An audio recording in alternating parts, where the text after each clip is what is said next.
took my heart away. Give me love, wish you would've stayed. Finding love is a letdown. Pretty girls in the night make me help. What the hell is up, everybody? You're listening to the In the Sky podcast, and today we have Drawn to the Sky. How are you today? Doing good, man. Thanks for having me. Hey, no problem. It's a pleasure having you, really. Now, where were you born specifically? Yeah, so I'm from southern Minnesota originally, around an hour south of Minneapolis. So that's kind of where I grew up for the past 23 years, and then just headed out to Santa Monica, California recently. So been here for a couple months and definitely enjoying the warm weather. Yeah, I bet. But yeah. What was it like in Minnesota, like growing up? Minnesota's pretty chill. I mean, it's got a really good vibe. Like most of the people are pretty nice, and it's kind of like more of a laid back state for sure. Not a huge music it's not a huge like music state, obviously. I mean, Minneapolis has its own like cultural like quirks and whatnot. Like there's a huge like kind of a jazz and metal scene there. But other than that, it's pretty laid back. But yeah, I mean, I really enjoyed it. It's pretty damn cold. Yeah, I bet So, being in California yeah. is like 10 times better than Oh yeah, cold-ass Minnesota. absolutely. I'm loving it here. It's pretty nice to be on the ocean and actually experience like just an entirely different climate for once. Now, So besides cold weather, like what pushed you to make that jump from Minnesota to California? yeah, I mean, there was a lot of reasons, I guess, but I would say the main one is just kind of to connect with artists that were kind of in my niche. Kind of doing like emo hip hop or whatever you want to call it. Yeah. There's all sorts of different names for like this alternative wave that's kind of happening. But yeah, I guess it was just kind of to connect with people that I could like relate to more and work with in the industry and whatnot. And then also I just graduated from college with a music industry degree in songwriting and audio production. So that was another huge reason I wanted to come out here to kind of like connect with people doing well, especially for songwriting, because songwriting is definitely like an industry that was kind of between New York City, Nashville, and LA. Mm-hmm. And yeah, I just kind of wanted to work with publishing companies and get an internship as well post college. So yeah, I would say that's the main reason I'm here right now. So now, besides, before the hip hop and all this, you were actually playing guitar, right? Yeah, that's what originally got me into music, I would say. First thing. Now, what got you into guitar? Like, what made you want to start playing? I don't know. My parents, like, they always played 80s rock in the car, and I don't know, they were just into a whole bunch of different, like, old school bands. And, like, just hearing those crazy guitar solos, like, Ozzy Osbourne, AC/DC, Van Halen. I guess like every time I heard that, I just thought there was something so compelling and like so like advanced about like the skill that they had. And then you always see like, the music videos and then girls are going crazy for the guy like shredding on guitar. But yeah, I guess like that's kind of what drew me to it. Even though it was a little past my time growing up. I mean, listening to mainly 80s music as a kid. Growing up in the 2000s was, I guess it wasn't super uncommon, but it was definitely, out of place from like most kids. But yeah, that's kind of what got me started, and I kind of went from there, I guess. Now, would you say from you just playing guitar, like just the instrument, and then you moving over to vocal covers or like stuff like that, when did you start singing? Like how far into it? Yeah, I didn't even really start singing until I would say I was about 18 years old. So quite a long time. I pretty much just played guitar from 11 years old till I was 18. And pretty much the only thing I wanted to do was play guitar in a metal band. Because, I mean, the music scene that was in Minnesota, at least at the time when I was growing up, Minneapolis was well known for its, like, kind of Midwest, post-hardcore. Mhm. And I would say that's really what I started getting into after playing guitar a little bit more. Transition from like 80s hair metal, listening to bands like As I Lay Dying and For Today, just a bunch of like Midwest post-hardcore style bands. But yeah, then from there, like once I graduated high school, I started singing and songwriting a little bit more. Started picking up the acoustic guitar a little bit more. And yeah, then I just started kind of listening to like a lot of acoustic music that was like derivative of metal songs. It's kind of a weird way of putting it, but I mean, a lot of metal bands, they usually like put a couple acoustic songs, or usually like one acoustic song on each album. Not all metal bands, but more of the like post-punk hardcore metal bands did. And I was always like really drawn to the acoustic versions of like their songs. So I started listening to more music like that, and like bands like Never Shout Never, and then there's an artist named Say We Can Fly. It's kind of a post-punk, unplugged style. So then I started listening to more of that, and then in college just kind of started picking up more songwriting, and then slowly but surely kind of evolved my tastes, and then kind of made a huge jump again from there into the hip-hop stuff.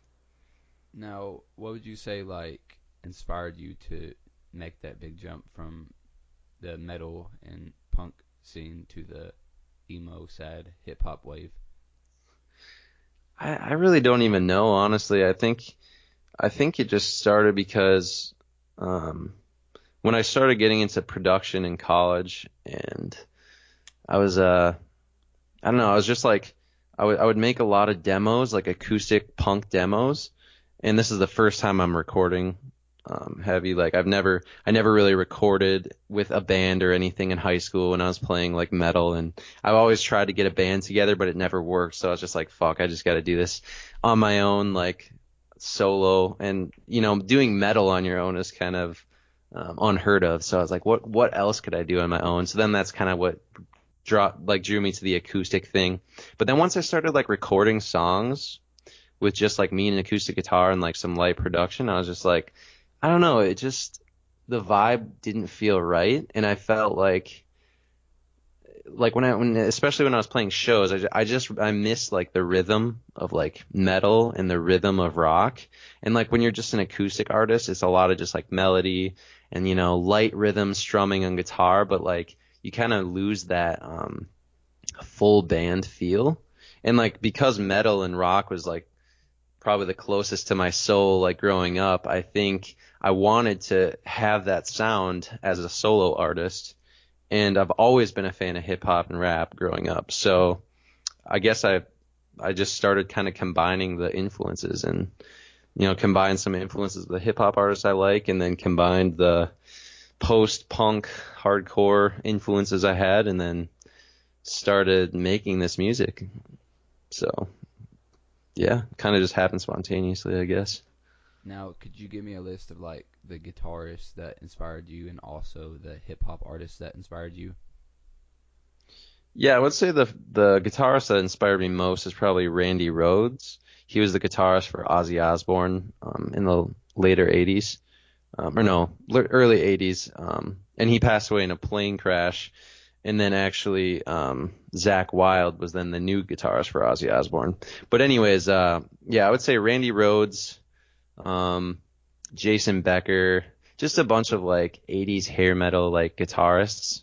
Not many people would know the names, but then kind of some like contemporary ones too. Like, let me think. I don't know. I can't think of any contemporary ones, I guess, but just the whole vibe of like the post-hardcore metal scene.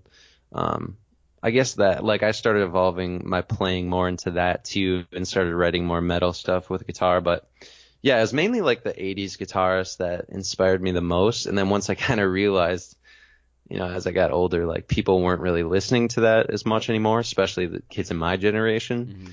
That's when I kind of stopped focusing on it once I knew I wanted to do music as a career. And I started having to think of it more of like a business, and like what does the market actually want, and balance with the things that I really like as well.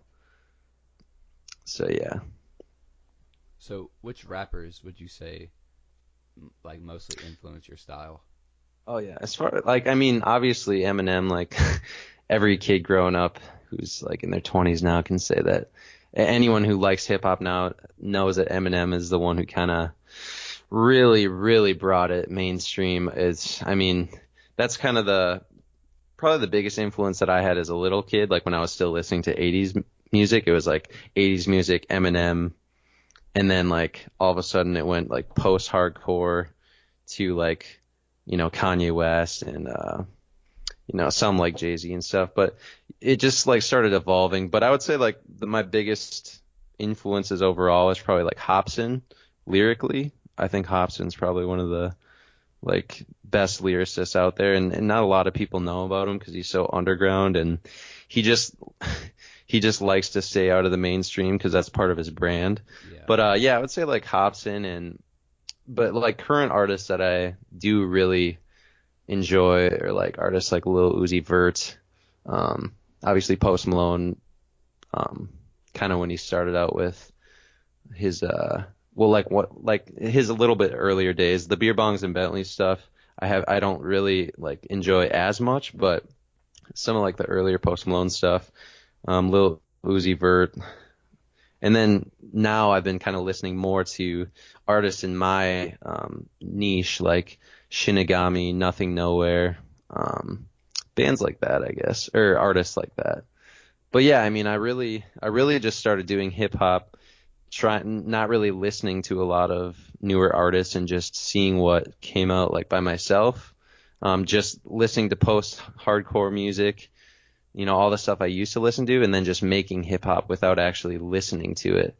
And then once I started listening to more hip hop, that kind of changed my style a little bit and actually kind of fit the genre a little bit more once I started listening to more hip hop. So Now, as I was, taking my notes and kind of getting a better profile on you, I saw that you had a lot of fans that supported your whole guitar and doing covers and like originals and stuff like that. Would you say when you made that jump from hip hop or from like metal and just playing the guitar to hip hop that those fans were still as supportive of you, if not more? But yeah, that's kind of hard to say because I think a big reason, well, a big thing that I did when I started out playing, or like, recording acoustic songs is I started to do a lot of covers on Instagram. And that's kind of like how I built most of my, fan base was through Instagram. And it's kind of funny because there's kind of a big, I don't know if I'd say discrepancy or disparity between like my Instagram follower fans and like people who actually listened to my original music at the time. Because when I was putting out a lot of acoustic covers, I think a lot of the people that supported me on Instagram, I'm not sure if a lot of them really listened to my original music at that time. That was just it was kind of a gateway, and I was trying to lead people to my original music through those covers. But I think a lot of them really just saw me as kind of like, oh, this kid posts like covers every week on Instagram, and we're always like checking that out. And I don't know, I kind of became like an Instagram like cover artist, so to speak. So I don't know if there was like a huge connect between that and my original music at the time. So then when I finally made the leap over to hip hop, I don't know. I feel like most of the people that listen to the covers, kind of, I mean, I feel like they somewhat disappeared, so to speak. I mean, I'm sure there's a good, percentage of them that still listen to my new music now, and they loved the acoustic stuff when I was doing it.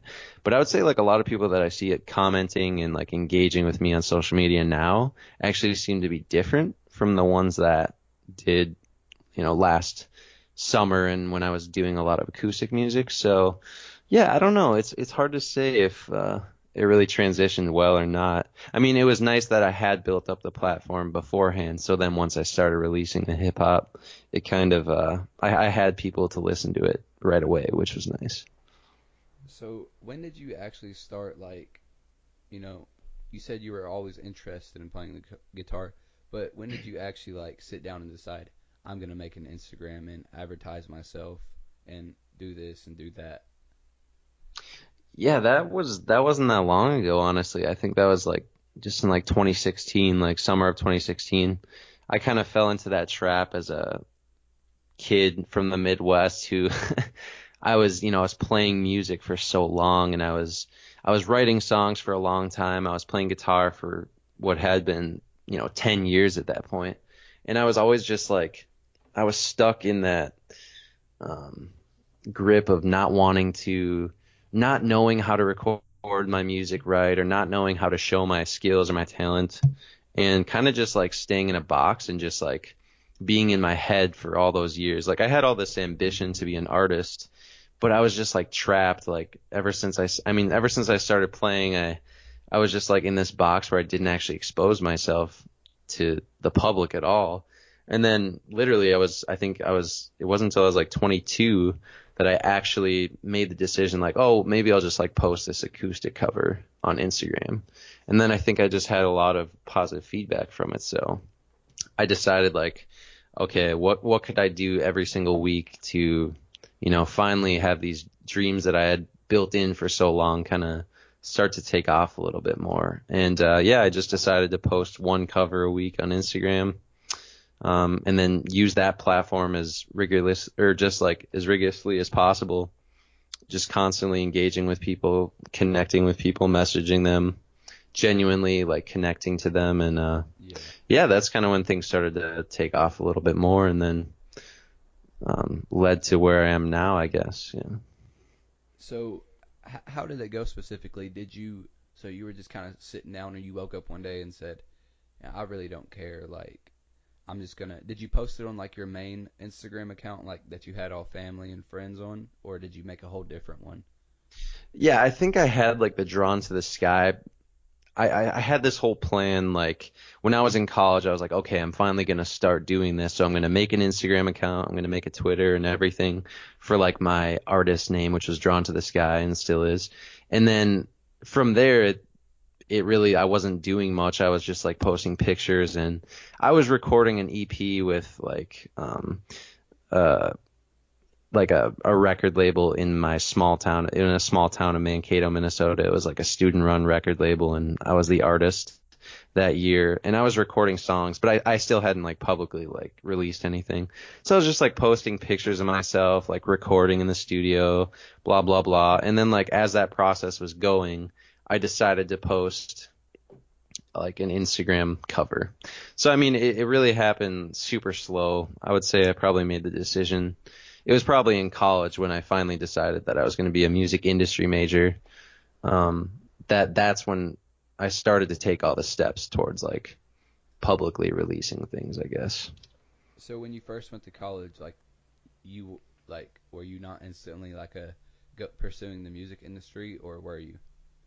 Yeah, no, I actually the main reason I even went to college was for track and field, because I was I threw shot put and discus in high school, and that was kind of the main thing I did. Like I always played guitar in high school. I always had dreams of being a musician, but I was also an athlete, and those were they were just like two different sides that I had to myself. So I spent probably the majority of my time towards like sports and whatnot. And then when I came to college, I mainly just was focusing on track and field, throwing. And then, yeah, that's pretty much all I cared about. I was just, I didn't really like focus a ton on my major or anything. I was just like, oh, I'm just here for track, and I'll just get whatever degree at the same time. Because I actually wanted to pursue track, maybe even like post-collegiately. In any way I could, because I was pretty passionate about it, and I was talented at discus a lot, especially. So it was kind of weird, but yeah, then like halfway through college, I realized, this isn't going to be a career. I'm not going to make a career in throwing shot put and discus unless I want to go to the Olympics or something, which is going to be just a whole nother level of competition and like training that I would have to prepare for. So yeah, I was like, screw this. I just quit track. And then I decided that I was going to be a music industry major and kind of pursue the dream that I'd always want to. And since I was in college, I didn't really want to drop out. I'd already been there for like 3 years. So I was like, I have to like decide my major. I have to finally get things together. And yeah, once I made the decision to be a music industry major, that's when I started building like Drawn to the Sky, I would say. And that's the crazy thing about a lot of artists, and even myself, even though I'm not an artist, like you were talking about, like, you know, you made it sound like you were doing it for a little bit and you debated on, you know, making it like your thing or like a career, and then I guess one day you decided that that was for you and you finally jumped out the window or broke out of your mental prison. You know what I mean? Exactly. And that's what traps a lot of people in, because people don't realize their true potential. They see success stories and think, oh my God, like that looks so difficult, or they'll try for 5 minutes and just give up. Because I've been in the same spot, and that's what I really want all my listeners just to realize, is that nothing's really impossible. Like people, each and every individual has so much potential in their minds and just what they can do. It's unreal, but nobody, like hardly anybody even knows it. That's what fucks with me. Absolutely. I mean, yeah, it's just insane. And it's kind of just a product of your environment too. Like if you grow up with parents that are very like, you know, persistent in telling you like, you know, you need to follow your dreams, and they're really open about what you're doing. And, you know, if you're surrounded with friends and family that are all like doing great things, like when you're a kid, I think you would probably be less trapped inside, and you'd probably just naturally grow to be like more expressive and less fearful.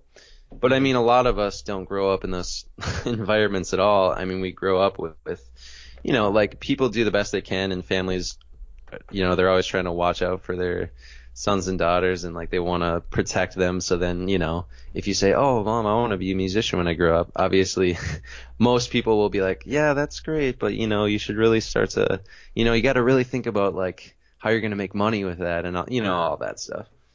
But yeah, like the potential we all have is just unbelievable. And once you do finally take that leap and you get out of that mental prison, like you kind of start to realize like, oh wait, this is actually possible. Like all I have to do is apply myself, and then like it depends on your level of determination. Like, I mean, for me, I started reading a lot of books, 'cause I was always like, I had so much drive inside for so long.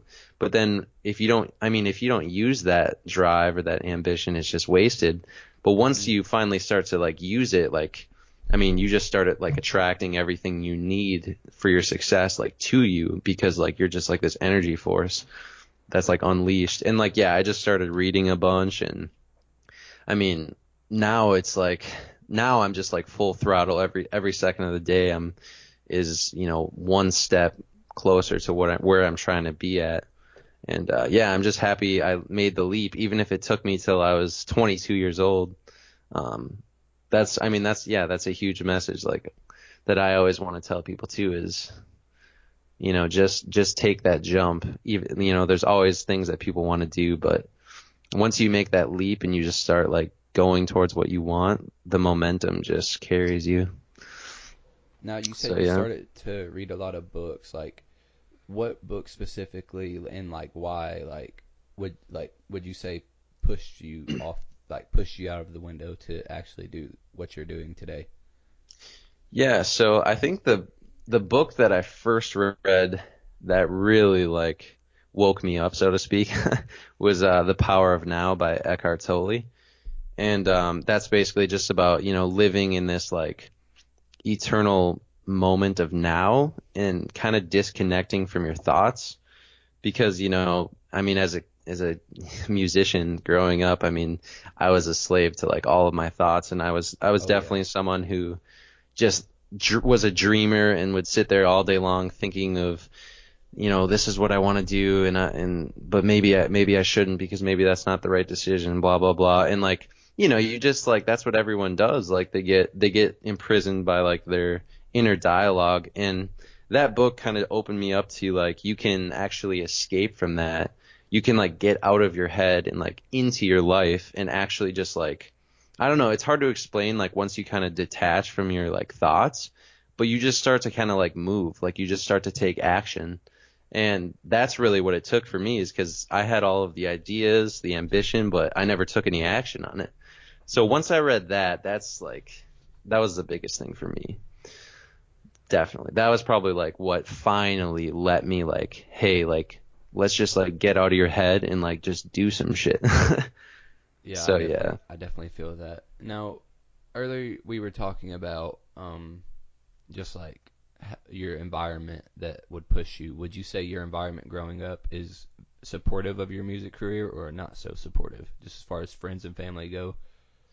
I mean, yeah, like my family is always really supportive of like everything I do, but I think it's more just like that subliminal like I mean they're always like, yeah, like follow your dreams, like do what you love. But they're always still like worried about you and they're like, you make sure you have like make sure you're making money though. Like and I think as soon as I decided I want to be a music industry major, that's when the support that I did always have started to, kind of be like, I don't know, like that's kind of a bad idea. But no, I mean, my family's always been super supportive overall. And like, it definitely helps when you start to kind of show them, what you are capable of. I mean, at first when you tell like your parents like your dreams and stuff and it's like they're going to be supportive. And then when you first start to act, then they're going to kind of be like, okay, like maybe you should rethink this. But then once you start actually getting some results from it, I think that's when at least my family did start to really support me and everything. But it's just it is nice to be around people that are like doing the shit for a living, like full time. And in California, there's definitely more entrepreneurs and more people kind of disconnected from like the rat race, so to speak. They're more like kind of living life on their own terms. And I kind of wanted to be around that environment. So that's the main reason I probably moved, besides like getting an internship and stuff. But yeah, I mean, it's just like, some people some people I know, they stayed home. They lived in their parents' basement till they're like 25. And then they actually got like a major label deal because they were working on music the whole time. And they didn't have to pay any bills and so actually like there's two ways to do it. But I'm glad that I left home and kind of challenged myself because I mean, it's been fun so far. Are there any experiences or like what kind of things have happened since you have moved to California? Like any, like just as far as like positive things or negative too? Yeah. I mean, when I first moved out here, I was really, really excited. I had a lot of energy. It was like, oh, I'm going to go to like every open mic possible, every show I can, every networking opportunity, and it's going to be amazing. And like, I'm going to meet so many people. And then it kind of hit me like the price of like living in LA. It's definitely, just far beyond the price that it actually costs to live in Minnesota. So, yeah, I would say the first few months I pretty much just focused on like actually making money so that I could continue living this. And I live with my girlfriend here, so like she works full time, so she definitely supports me a lot. But yeah, like I think finding employment and kind of getting my feet on the ground is like the first 2.5, 3 months that I was in LA. And it's only been since September, so I've still been here like just I think only like 4 months total. So I haven't had like a lot of experiences, but I have like worked with a few artists. I've done some production for a few artists. Kind of been meeting up with a few people here and there. But I would say like right now is when now I've been really starting to take a lot of action with like networking because I'm finally getting a solid income. And I'm finally just like I have that comfort to like move around LA and like go to shows and like go to networking events and like, pay people for meetups and consulting, like all of that kind of stuff. So I would say I haven't had like really any major experiences so far, but I definitely feel that coming now. And I did just get an internship recently too. So I'm kind of excited for what that might lead to as well. So have you done any work with the internship? Like what's that like if you have? I haven't done any work with it, but it's a music publishing company in Santa Monica. It's basically like they focus more on like film and TV, and they do like scoring, they do licensing, stuff like that. So it's more like business side and more focused on songwriting and music licensing, film score stuff. And that actually starts in the spring. So that won't start for a little bit. But yeah, that's just kind of like another side of me that always been interested in. I always kind of like wanted to be involved in film and TV scoring, like, or songwriting. But yeah, it's kind of like just a little side thing that I've been into. Yeah, that's actually crazy because me and my stepdad were actually talking about. I don't know if you. I don't even know what this movie trailer is called, but it's made by the same people who made Get Out. I don't know if you've seen it, and Oh, okay. it's got the song. I got five on it. You ever heard that song? I'm not sure actually. It's a real I've old seen. song. Okay, It's like a '90s interesting. hip hop, but the movie is a horror movie, and they like the more the trailer goes in, and the more you realize it's an actual horror movie. The song goes from '90s chill hip hop kind of a Mm-hmm. gangster theme to like more of a horror. Like they slow it down, Oh yeah. make the piano notes higher, so kind of like a Uh-huh. Michael Myers thing. And I've always thought that was really Damn. cool. Yeah, no, it's crazy. Like music it's so important in like film and TV, especially like trailers, just like catching that vibe right away. Um, but yeah, that's always like fascinating because I mean, music's such a huge part of like movies, and it's a huge part of like the dynamic and the feel of like what's about to happen and like what the mood change is going to be. But yeah, it's always really interesting. So yeah, it'll be exciting to actually like see how that world works a little bit. I don't know if I'll be doing a ton of composing, but yeah, like I've always super been into like Hans Zimmer and like all of the like I was really into like the Interstellar and Inception soundtracks. Um, but yeah, I'm definitely really interested in kind of how that world works. But yeah, I don't know. I'm just kind of open to a lot of stuff right now being in LA, but All right, yeah. I'm gonna jump back to you moving to LA. Now you said you moved with your girlfriend, or did you move to LA with your girlfriend from Minnesota? Yeah, we both headed over here at the same time. So we actually went to high school together and started dating our senior year, and then throughout college, we were dating, and then I think it was like maybe a couple years ago that I kind of decided like I wanted to make the move to LA.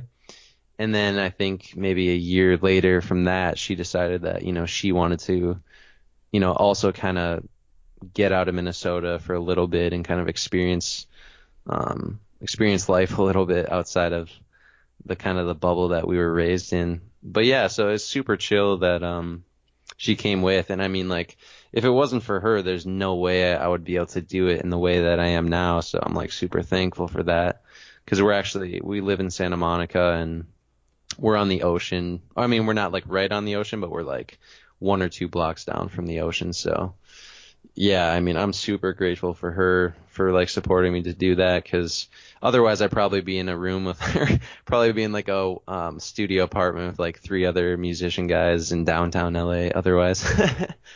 But I mean, that would have worked too. I was open to any way that it would work. So, Yeah, man, you're super duper lucky. You better keep her around, man. oh yeah, dude, I know, I know. Sounds like a good deal. But is she involved in music at all? No, it's kind of funny because she's like the exact opposite. She was like a statistics major in college. So, yeah, she's not involved in music. But it's kind of funny because I feel like we kind of fill out the spaces or like the weaknesses that we both have. Like I like in college, like I hated math, definitely not into anything overly like analytical. And yeah, like she's like super analytical and like super into like kind of that world.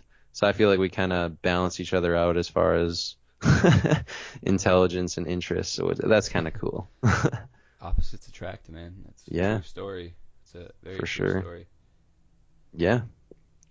Now, speaking of like, you said you've worked with some artists. Have you worked with any like notable like household name artists, or have you met any? Um, well, like in LA, I've only worked with some smaller artists that are kind of just starting out, like SoundCloud. One of them, I believe he goes by the name Calcifer Stay Lit. But anyways, yeah, like they're just artists I've connected with on Instagram throughout, the past couple years of putting out music and engaging with people on social media. And yeah, like, I guess I found out the few artists that I had connected with that were from LA, and I don't know how we kind of figured it out, but yeah, we just like kind of hit each other up once I moved down here, and we just kind of started working on stuff. But I have worked since being here. I have worked with an artist named Say We Can Fly, who is actually one of my favorite artists growing up as a kid, or not growing up as a kid, but like kind of like later high school, early college, was a huge musical influence of mine. And I actually started engaging with him on Instagram, I think maybe a year ago. And then I actually went to one of his shows in Minnesota recently, and he recognized me, and like we talked for a little bit. And then, yeah, so I'm about to actually put out a song with him called Demons on January 3rd. So that's probably the biggest like musical collaboration I've done up to this point. And he doesn't live in LA or anything, but we just happened to connect when I was in LA, and so yeah, that's probably the coolest thing that's like happened thus far. That's awesome, man. Yeah, absolutely. Sounds like things are really working up for you. I'm excited to see what your future has in store for everybody. Yeah, thanks. I appreciate it. Now, is there any like messages or anything you like to say to the listeners?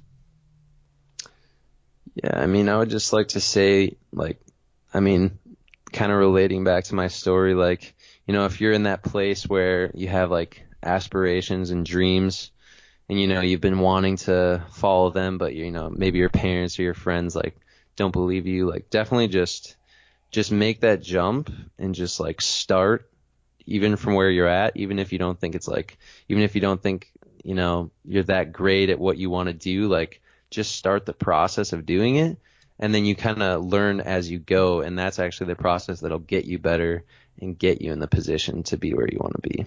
Because I think that's definitely the story for me. Being in my 20s and starting out in music kind of late. A lot of people start like 16, 17 years old, and they're already releasing music. And I think for me, what I learned the most was just making that jump is like it's the first step to really growing into that and embodying the person you really want to be. So yeah, I would say that's it.